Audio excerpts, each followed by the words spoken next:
उनको बचाना इतना आसान नहीं होगा, क्योंकि FIR में तो साबित हो रहा है और लिखा गया है NCCI की तरफ से कि ये जो साकिब चद्दड़ हैं ये कसूरवार पाए गए हैं, तो FIR दर्ज। मोमना की शादी हो गई है, उनकी वीडियो वायरल हो रही है। देखिए एक चीज, वो एंजॉय कर रहे हैं अपनी नई जिंदगी को। मोमना और उनकी बहन रिमशा और उनके जो वकील हैं वो डटे रहे हैं इस बात में। नहीं तलाल साहब, मैं तुहानू बड़ियां चीज़ां खुआई हैं, मैं तुहानू बड़े गिफ्ट दिते हैं, चलो मैनू वापस करो ज़रा। ये क्या है कि जिस तरह आपने गिफ्ट की बात की, ये इंतहाई एक कमीनगी वाला एलिमेंट है। अब तो वक्त गुजर नहीं गया। नहीं सर, मेरी बात सुना, यहाँ 302 पे सुलह हो जाती है, FIR एंड में आगे फांसी देने गार्ड पे सुलह हो जाती है। जी बिल्कुल, मोमना इकबाल मुकदमा दर्ज करवाने में कामयाब हो गई हैं बिलाखिर। सोशल मीडिया का सहारा लेना पड़ा अदाकारा मोमना इकबाल को और FIA ने उस पर मुकदमा तफ्तीश के बाद दर्ज कर लिया है साकिब चद्दड़ जो MP हैं उनके ऊपर। हमारे साथ तलाल इश्तियाक साहब हैं, सीनियर जर्नलिस्ट हैं। इन्होंने इस केस पर बड़ी रिसर्च की है और इससे पहले भी ये कई साल पहले भी जो किडनी स्कैंडल था उसको ये कवर कर चुके हैं। तलाल साहब आपके वक्त का शुक्रिया। Thank you. मुकदमा दर्ज हो गया मोमना की जानिब से, मगर दरखास्तें दी, मुकदमा दर्ज नहीं हुए, बिल आखिर सोशल मीडिया का सहारा लिया गया। क्या कहते हैं इस केस के हवाले से? सबसे पहले आमिर साहब आपको इसकी थोड़ी केस की बैकग्राउंड बताता हूँ। ये 18 तारीख को एक एप्लीकेशन जमा हुई थी जो अदाकारा है और मॉडल है मोमना इकबाल उनकी जानिब से NCCIA के ऑफिस को बाय ऑनलाइन। उस पर एक्शन नहीं हुआ, उस पर कोई कार्रवाई नहीं हुई। कुछ देर बाद 2-4-5 दिन गुजरने के बाद उन्होंने सोशल मीडिया पे अपने अकाउंट के ऊपर इस पे वज़ीर आला को टैग किया और बताया कि इस तरह उनको हरासा किया जा रहा है। उस टाइम उस MPA का नाम उसमें शामिल नहीं था साकिब चद्दड़ का। उसके बाद 18/5/2026 को ये दरख्वास्त जो दी गई थी मोमना इकबाल की तरफ से, उस पर इंक्वायरी स्टार्ट हुई जिसमें मोमना इकबाल को भी बुलाया गया और साकिब चद्दड़ को भी, लीगी जो MP है उनको भी बुलाया गया। उसके बाद जो अपने वकील के हमरा पेश हुए, मोमना ने भी अपना स्टांस पेश किया और सारे अपनी जो चीज़ें रिक्वायरमेंट थी वो पूरी की। 4 तारीख को 4/6/2026 को 117/2026 एक FIR दर्ज हुई है। FIR NCCI का दर्ज करना इंक्वायरी के बाद साबित करता है कि जो इल्ज़ामात मोमना इकबाल की तरफ से साकिब चद्दड़ पे लगाए गए हैं वो तस्दीक हुए हैं, तो ये FIR सबमिट उसको जमा।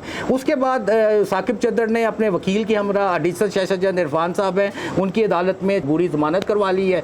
उसके बाद अब ये फर्दर उन्होंने कहा हम उनके वकील का कहना था कि हम इन्वेस्टिगेशन में भी पेश होना चाहते हैं, इसलिए हमें और अदालत ने एक अहम बात कि साकिब चद्दड़ को गिरफ्तारी से रोक दिया है। दूसरी बात, एक जो MP हैं और स्पीकर पंजाब असम्बली की इजाज़त के बगैर उनको गिरफ्तार भी नहीं किया जा सकता। लेकिन यहाँ सवाल ये पैदा होता है कि ये जो मोमना इकबाल थी, रिसोर्सफुल थी, आपको पता है एक मॉडल भी हैं, अदाकारा भी हैं, लोग जानते भी हैं, उन्होंने तो शोर करके अपना ये सारा मसला हल करवा लिया और अब उसकी तरफ ले चले हैं।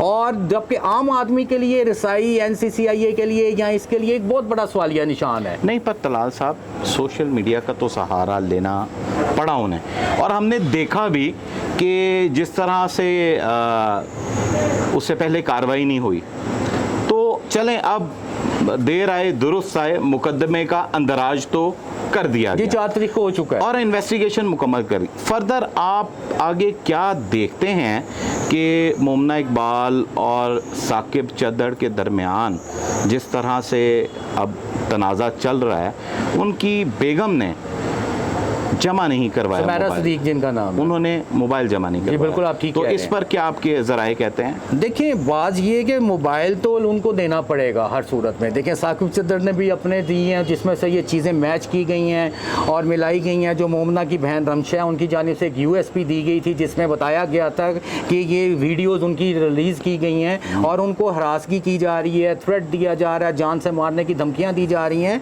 जबकि एक अहम मोड़ ये है कि इनकी बीवी जो सुमेरा सदीक हैं उनके मोबाइल से भी ये सुनने में आ रहा है मुबैना तौर पे कि उन्होंने भी थ्रेड्स वाले मैसेज किए थे, क्योंकि मोमना ने कहा कि उनको भी धमकियां दी गई हैं। तो कहने का मकसद ये है कि ये तो मोबाइल जमा ना कराने वाला तो होता ही नहीं, बता सवाल ही नहीं पैदा होता ना जमा कराया जाए, आज नहीं कल नहीं परसों। जो FIR का मतन है और जो लिखा गया है उसके मुताबिक तो कोर्ट से अगर रिलीफ मिले तो किसी ये अब उनके वकील पे अली इशफाक पे वो किस तरह इस खेल को खेलते हैं करते हैं, क्योंकि आपको पता है एक नॉन वकील हैं और माहिर भी हैं इस तरह के केसों में, रजब भट्ट का केस हुआ। नहीं, पर मैं माजर चाहता हूँ, उन्होंने ये सारे, इशफाक साहब एक सीनियर कानूनदान हैं, पर उन्होंने सिर्फ इल्ज़ामात लगाए अपने मौकल को पेश करने के लिए बेगुनाह, मगर जो सूरत हाल है वो तो वाज़ह करती है कि ब्लैकमेलिंग और नाजेबा वीडियोस और ये तमाम, यही मैं आपको बता रहा हूँ जो एफआईआर का मतन है, जो एफआईआर जिससे देखें, मेरा 20 साल का एक सभी तालिब इल्म हूँ मैं सहाफ़त का, मुझे क्राइम रिपोर्टिंग का ये इसका चीज़ों का पता है,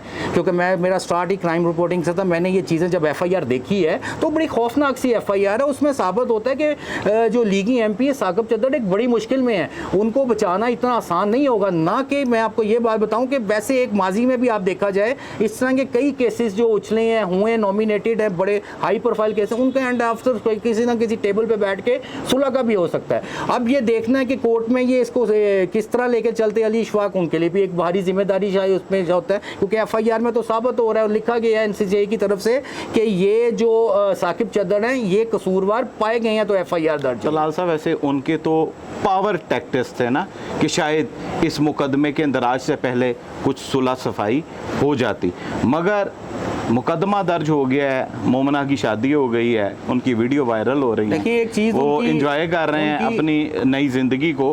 तो आपका क्या ख्याल है कि इस सारे सिनेरियो में जो इस वक्त बना हुआ है कुछ सुलह सफाई के चांस बन सकते हैं? दो बातें आमिर साहब आपकी मैं इस सवाल का जवाब का दूंगा। पहली तो बात, जिस तरह आपने कहा कि पावर टैक्टिक्स जो थे, पहली बात जब चद्दड़ साहब पेश हुए थे एनसीसीए में अपने वकील साहब के साथ, अली इशफाक के साथ, ज़रूर पेश हों। प्राइवेट सिक्योरिटी गार्ड, पुलिस वाले के जो उसके उनको कवर दे रहे थे, तो मेरे ख्याल से एक मुलजिम के तौर पर चले, अभी नहीं उन पर ये साबित हुआ। ये तो ना कहें जी, एमपी हैं वो, सर, वो बगैर नंबर प्लेट वाली गाड़ियां चला सकते हैं, चला रहे हैं, वो मोटरवे से भी गुजरती हैं, वो जीटी रोड से भी गुजरती हैं। मैं आपको ये बात बता रहा हूँ, मोमना और उनकी बहन रिमशा और उनके जो वकील हैं वो डटे रहे हैं इस बात में। नहीं, पर मैं उनकी तारीफ करूंगा। आम तौर पर ऐसे केसेस को अपनी इज्जत की वजह से लोग नहीं उछालते, मगर उन्होंने एक वो मतलब उनके जो शौहर हैं उनको भी दाद दूंगा कि उन्होंने इतने इल्जामात का सामना किया है और खड़े हो गए। जब उनकी शादी का ऐलान हुआ उनको मुबैना तौर पर धमकियां दी गई, हरासगी की गई। इवन के जो सुमेरा सदीक है उनकी बीवी, उनकी जानिब से भी नामालूम अफराद की जानिब, ये एफआईआर के मतन में है मेरे ख्याल से। और आपने जिस तरह बोला कि ये जो आगे आने वाले केस में क्या बनेगा, हाई प्रोफाइल केसेस देखें, आफ्टर ऑल वो हुकूमती बेंचेस का हिस्सा भी हैं, उनके रसाई आला हुकाम तक भी है, मैं नहीं कहता असरअंदाज होंगे, लेकिन जो माजी के देखा जाए जिस तरह, तो मेरे ख्याल से इस केस का आने वाले वक्त ही फैसला बताएगा। लेकिन साकिब चद्दड़ के लिए जो मामला हैं बड़े टफ होंगे इस केस में आने वाले वक्त में। क्यों? क्योंकि इस एफआईआर का जो मतन है वो उनके लिए बता रहा है कि वो किस हद तक फंस चुके हैं।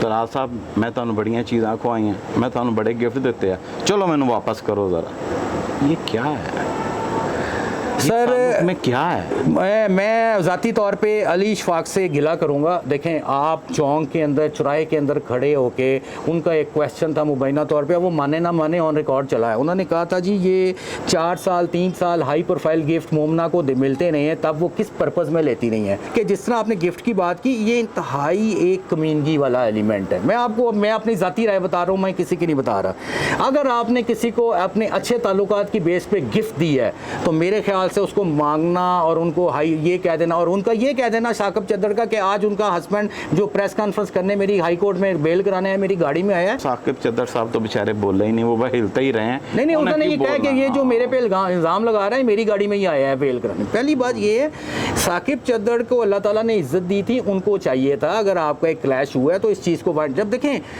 ताल्लुक दोनों बेसिस पे होता है। एक बेस पे अगर मैं आपको ताल्लुक बनाने की कोशिश करूँ, वो खातून है, वो उसको रेजिस्ट कर रही है, वो नहीं आपके साथ जितना ताल्लुक था उतना रखा, उसके बाद उसको चाहिए था वाइंड अप करता, अच्छे तरीके से खत्म हुआ। वजीर आला मरियम नवाज शरीफ का रोल बहुत अच्छा है यहाँ पे, उन्होंने फैक्ट एंड फेयर और दूसरा मोमना को और उसकी फैमिली को सिक्योरिटी प्रोवाइड की। मैं यहाँ ये बात करने लगा हूँ कि एक ये उन्होंने ट्रेंड और मिसाल पैदा की है कि एक अपने लीगी एमपीए को मतलब एक कटहरे में लेके आई हैं। लेकिन मैं मरियम नवाज शरीफ साहिबा से यहाँ रिक्वेस्ट भी करूँगा कि आप प्लीज़ इस केस में कोशिश कीजिएगा कि अपने इन्फ्लुएंस इसी तरह रखें और एक दूध का दूध पानी का पानी, वट एवर आपस में ये दोनों सुलह कर लेते हैं, उसमें ना मरियम साहिबा कुछ कर सकती है ना मैं और आप कुछ कर सकते। तलाल साहब अब मुझे बताएं इस मुकदमे का क्या बनेगा? सर मैं आपको वही बता रहा हूँ, मुश्किल में है जो लीगी एमपी है साकिब चद्दड़, वो कोर्ट फैसला करेगी, लेकिन एक बात को बता सुलह हो जाएगी सर, कोशिश तो जारी बात है वो करें, लेकिन इस टाइम जो अपर हैंड है वो मोमना है। कोशिश तो की जाएगी कि कुछ ऐसे लोग बीच में पड़े हैं, कोई मतलब इनके जाती ताल्लुकात वाले साकिब चद्दड़। अब तो वक्त गुजर नहीं गया। नहीं सर मेरी बात सुना, यहाँ 302 पे सुलह हो जाती है, FI एंड में आगे फांसी देने गार्ड पे सुलह हो जाती है। अच्छा नहीं, पर तलाल हो सकता है कि वो इन्वेस्टिगेशन में जब पेश होते हैं तो वो मज़ीद कुछ इल्ज़ामात लगाएं, अपने आप को बेगुनाह साबित करने के लिए ही वो चीज़ें पेश करेंगे। NCCA के ज़राए उनसे बात हुई, उन्होंने कहा जी हमें जो डायरेक्शन है हमारे हायर ऑफिशियल्स की वजह से ओनली ऑन मेरिट। अभी सुलह की बात अगर इन दोनों का अगर पैचअप होता है तो वो ये जाने हमारा इससे कोई कंसर्न नहीं है, हमने मेरिट पे इस केस को देखना है। जी बिल्कुल तलाल, आपका बहुत शुक्रिया, आपने वक्त दिया। अब तक के लिए आमिर सलामत को इजाज़त दीजिए, शुक्रिया।